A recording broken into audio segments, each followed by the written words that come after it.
Mark Roper.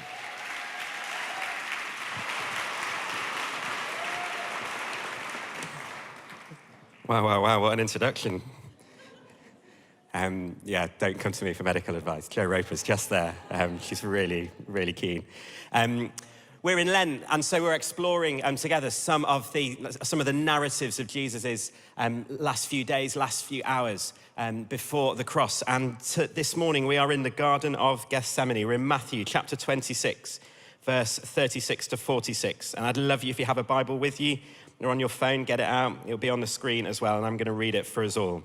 So from verse 36, then Jesus went with his disciples to a place called Gethsemane, and he said to them, sit here while I go over there and pray. He took Peter and the sons of Zebedee along with him, and he began to be sorrowful and troubled. Then he said to them, my soul is overwhelmed with sorrow to the point of death. Stay here and keep watch for me. Going a little farther, he fell with his face to the ground and prayed, my Father, if it is possible, may this cup be taken from me. Yet not as I will, but as you will. Then he returned to his disciples and found them sleeping. Couldn't you men keep watch with me for 1 hour, he asked Peter. Watch and pray so that you will not fall into temptation. The spirit is willing, but the flesh is weak.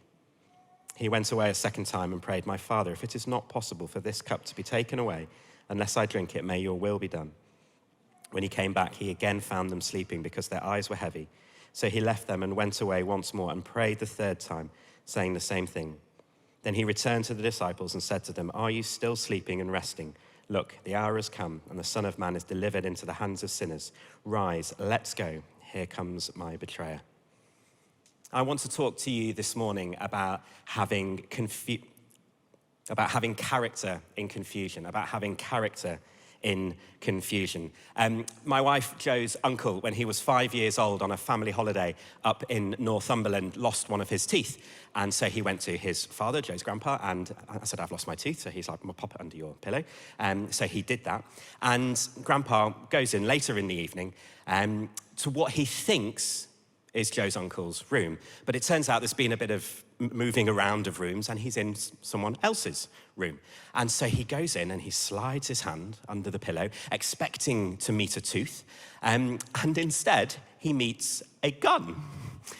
And so in this moment, like, he's just overwhelmed with this confusion and uncertainty because there's so many things going on in his mind. Like, is my 5-year-old son like the owner of a gun? Or more likely, I'm not in his room and this could end badly. And then sort of answers start to come because someone rolls over in bed. It's clearly not a 5-year-old in the bed. And sort of in the darkness, looks straight at him and goes, who are you? And Grandpa, again, confused, uncertain, it's like, what do I say? And so thinks for a bit and then goes, I'm the tooth fairy? And it's a similar state of confusion and uncertainty that we meet all of the characters in this story this morning. Jesus and his disciples, they're in this place of confusion and uncertainty and anxiety and trauma and mess. And maybe this is something that you're feeling this morning, this confusion, this uncertainty. There's some corporate confusion and uncertainty that's going on with us all at the moment, with the war in Ukraine, which has, opened, for many of us, me included, opened up our eyes to the reality of war across the globe. There's a financial crisis, which is impacting pretty much everybody. There's an environment that's continuing to fail, and there's just so many different forms of injustice going on in the world. But there are also more precise things. Maybe you've lost your job. Maybe you're struggling with ill health. Maybe you're worried about your family. Are you in a place of confusion and uncertainty this morning? And I think this passage tells us what Jesus' plan for us is in those seasons of confusion and uncertainty. I think this passage tells us what Jesus wants us to do. It shows us how he wants us to do it. And then it tells us later why we should. So firstly, the what. He wants us to pay attention. The other day, I don't know if you've ever done this, but the other day I was making a pasta dish for dinner, and too late on in the process, I had this idea. What will go great with this pasta dish that's nearly finished cooking? That frozen garlic bread that takes 25 minutes to cook. So I get out the garlic bread, pop it in the oven, and serve up the pasta dish, sit down. Can anyone guess what happened next? Yes, you've all worked it out. Just crack on, and then slowly you start to smell like charred garlic bread, and you're just like, I've done it again. So you run to the thing before the smoke alarm goes off, and you get it out, and it was like properly destroyed. So I then doubled down on my mistake. So even though we're nearly finished the pasta, I'm going to get some adequately cooked garlic bread. So I went in, put it in again, did the exact same thing again, like halfway through pudding. The smell starts wafting over. You're just like, oh, it's happened again. After the 9:30, Pips was like, I wouldn't want you doing one of my anesthetics. And I was like, oh no. Did pay more attention when I was doing the anesthetizing, promise. But I'm really bad at paying attention in moments like that. And what Jesus is calling us to in this passage, in fact, he gives it as a direct command to his disciples, is to pay attention. He says, watch and pray. Watch and pray. And quite often the assumption when we read this passage, he's asking them to watch and pray for him. To watch out for stuff because bad people are coming, or to pray for me because I've got a bad time coming up. But actually, if we read it, verse 38, watch with me. Verse 40, watch with me. But verse 41, he says why he wants us to do that. Watch and pray so that you will not fall into temptation. Watch and pray so that you will not fall into temptation. And this Greek word for watch, Gregorio, is really active. It's not this passive sort of, I watch the world go by while I'm sat at a cafe by the road, or I watch a series on Netflix. It's active, it sort of translates as like being awake in the night, being vigilant. It infers that there's something coming at you that you need to be expectant and aware is going to come. And so this context of confusion and uncertainty, which we can't deny the disciples are in, Jesus is saying this is the place where you're going to struggle. This is the place where temptation is going to get you. This is the place where those things that you find hard, you're going to find them the most hard. I know that this is true for my life. I wonder if it is for you. The command of Jesus is to watch and pray, to be alert, to be awake, to be vigilant. And so where do we need to watch and pray? What are the things that we need to be vigilant for? And what does it look like for you to fall asleep like the disciples fell asleep? What are the places that you go to or the things that you do? Maybe it's a Netflix binge. Maybe it's eating too much food. Maybe it's not eating enough food. Maybe it's getting lost on social media. Maybe it's drinking too much alcohol. Maybe it's some of the more sinister things you can get lost in on the internet. I asked Jo to describe what I do when I struggle with stuff. And she said, very helpfully, she's like, Mark, this is so embarrassing, but it's a safe space. Mark, you microwave chicken nuggets, you eat far too many packs of crisps, you drink Diet Coke, and you just watch YouTube forever. So there we go, that's me. So that's the what that we're supposed to be doing. We're supposed to watch and pray. And then how are we supposed to do this? How are we supposed to do this? So in verse 37 and verse 38, it describes the state that Jesus is in. It says he began to be sorrowful. Jesus says, my soul is overwhelmed with sorrow to the point of death. And just as an aside, isn't it like Jesus loves you this much? This is the creator of the universe in human form, who was part of the process of creating humans themselves, who is saying, I am overcome to the point of death, is announcing he's at capacity. And the language suggests that it was this overwhelming surge. It wasn't just it's been getting harder and harder. It's like all at once I feel overwhelmed with sadness, which is so fascinating because that's how so many people that I've met who've struggled with depression or grief or severe anxiety have said that's how it feels. There's this stuff welling up inside that suddenly becomes debilitating. And that's the language that Jesus uses to describe how he feels in the garden. I'm fairly good in a crisis, and I often quite enjoyed, as an anaesthetist, going down to A&E to help look after the really sick people when they came in as an emergency. But I remember once when it was when our twins were 2 years old. I remember once when there was a 2-year-old with breathing difficulties who came in, and we worked on them for 2 or 3 hours, and finally a sort of team from another hospital came and picked them up and took them to a children's hospital. And it had been really intense, and I just remember stepping out of that for a moment, and I completely experienced what this passage is talking about. Just this overwhelming grief that came from nowhere, this overwhelming sadness that came from nowhere and felt completely debilitating. And I wonder if there's any of you that have ever felt like that. Or maybe even you've come in here this morning and that's how you feel today. Jesus gives us a model in how he reacts to show us how we can engage with these times. So the first thing he does is to gather close friends. Verse 37, he took Peter and the two sons of Zebedee along with him. So he's got these three guys he's particularly close to. The last time they went on a prayer trip, it was the exact opposite to what they're doing now. They went up to a mountain and Jesus was transfigured before him, which just means he shone as bright as light, and the voice of the Father came down and said, this is my son whom I love. And now they're in the exact opposite place, but it's the same four people. They're his guys. They're the people who he relies on for emotional support. I can tell you 5 people in my life who I can go to, and even if I'm the most tired I've ever been, I can sit with them in silence and I will feel better afterwards. And I wonder who are your people? I wonder who are your people who you go to when you really need them? And if you're in this place of confusion or uncertainty or crisis at the moment, are you using those people that God has given you? And on the other hand, are there people who you're a Peter, a James, and a John to? Are there people who God has put you in their lives? And sometimes, and I'm the worst at this, sometimes when life gets busy or everything becomes a bit uncertain and confusing and messy, I'm so bad at keeping in contact with the people who really need me. Is there someone who needs you at the moment that maybe you even need to send a text to before you leave church this morning? You need to reach out to. Who are the people in your life, and who are the people who you're there for? But also there's a corporate thing as well, like we need each other.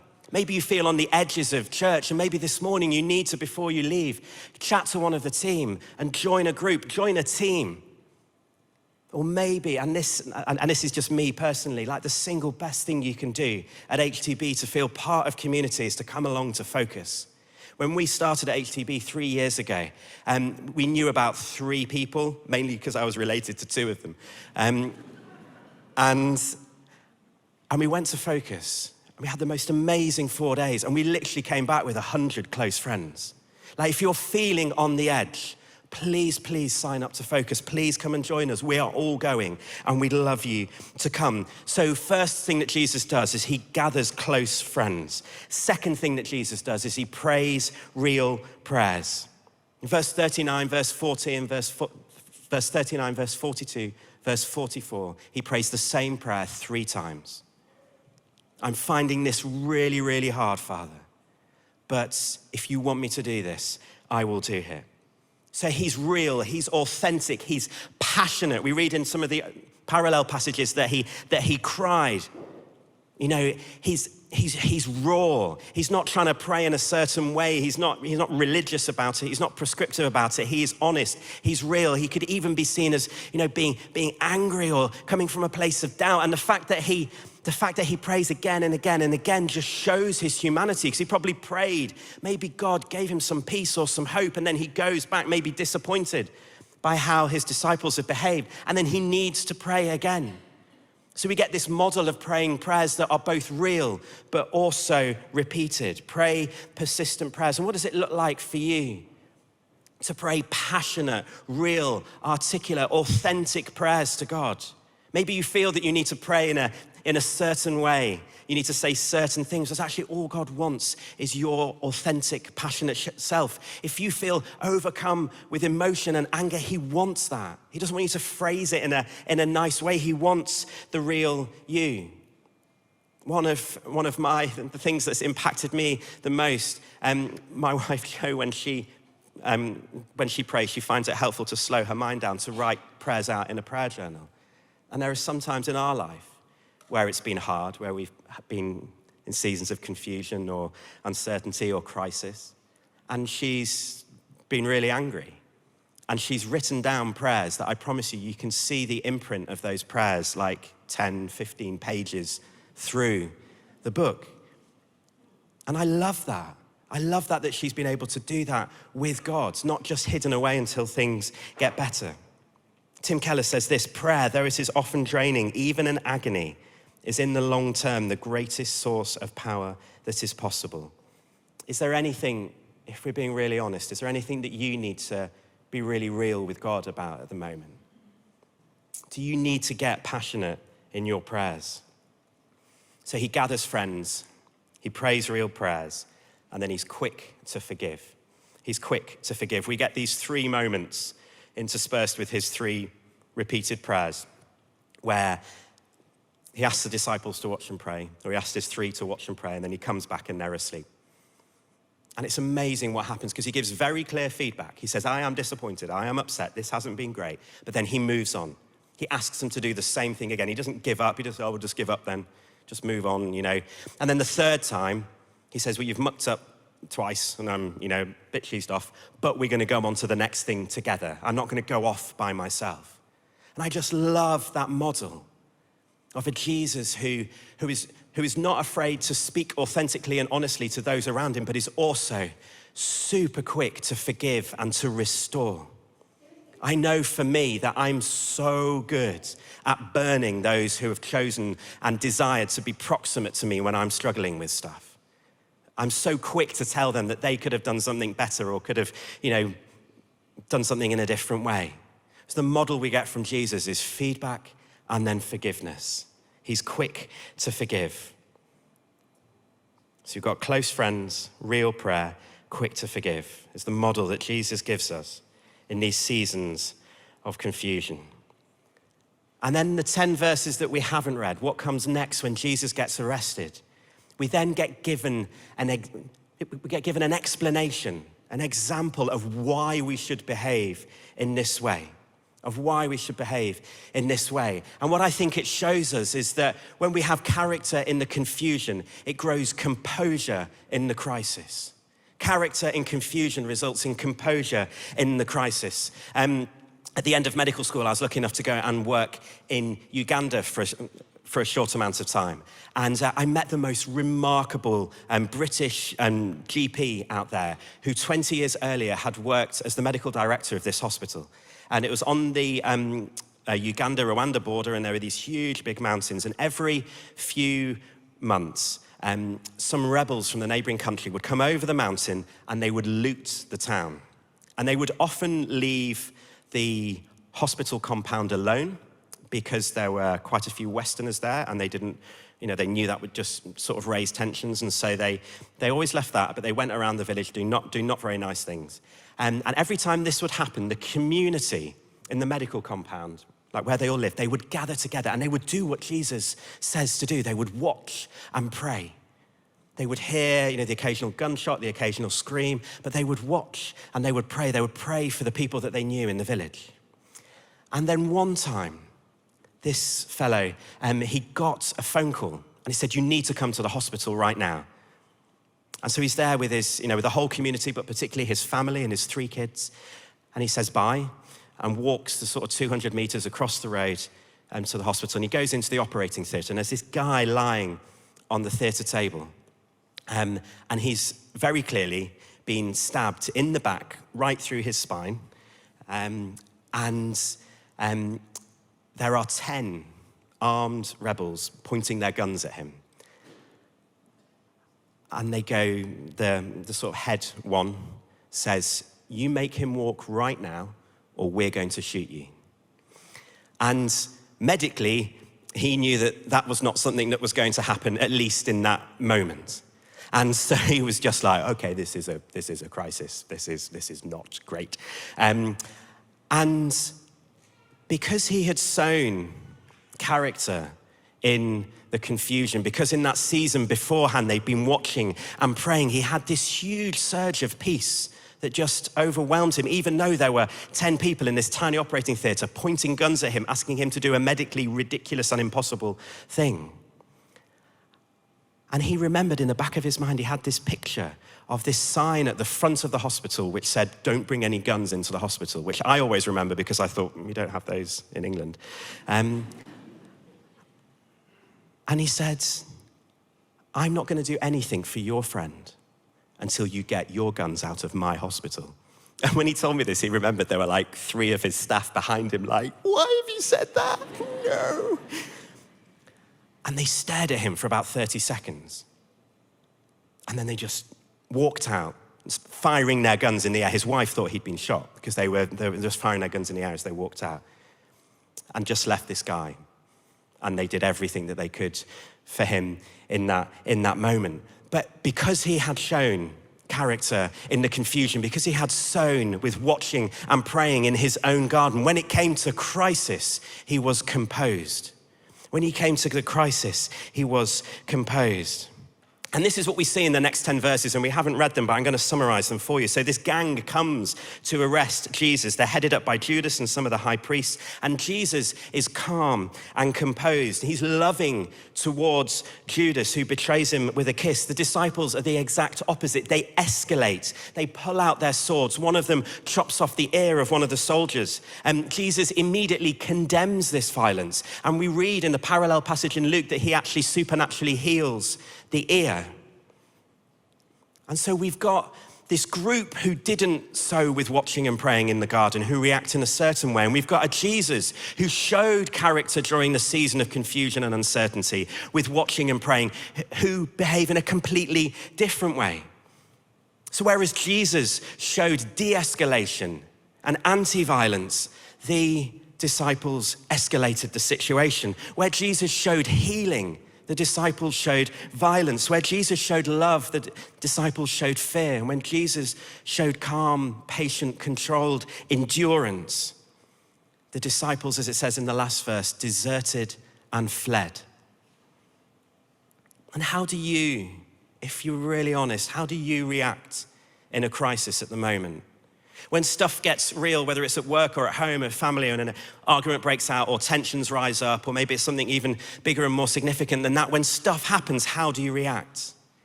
Because this is actually so diagnostic to what we, to how we're actually feeling, to how we're doing in our walk with God. If we trend towards escalation and violence and fear and desertion and abandonment, then perhaps we need to put in some more work in the garden. Perhaps we need to do those things of gathering our friends and praying real prayers and showing grace to those people around us. But the calling this morning is clear. It's to de-escalation, it's to healing, it's to love, and it's to endurance. Are those not things that our world needs at the moment? What would it look like if our world leaders and those in charge chose de-escalation instead of violence, chose healing and love and endurance? But this isn't just a passive thing that we hope other people do.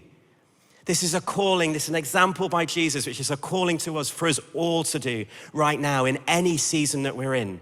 Whether we're in a season of confusion or uncertainty, whether we're in a profound crisis right now, the calling is for us to behave like this. And church, what would it look like if we did that? What would it look like if we held out this example of Jesus in the places and the spaces where we live and work and do family? But what would it look like to a world which is so often choosing violence and escalation and fear? And I just know for certain that there's no way that we can achieve that calling by ourselves. We need to follow the example of Jesus, but in the power of the Holy Spirit.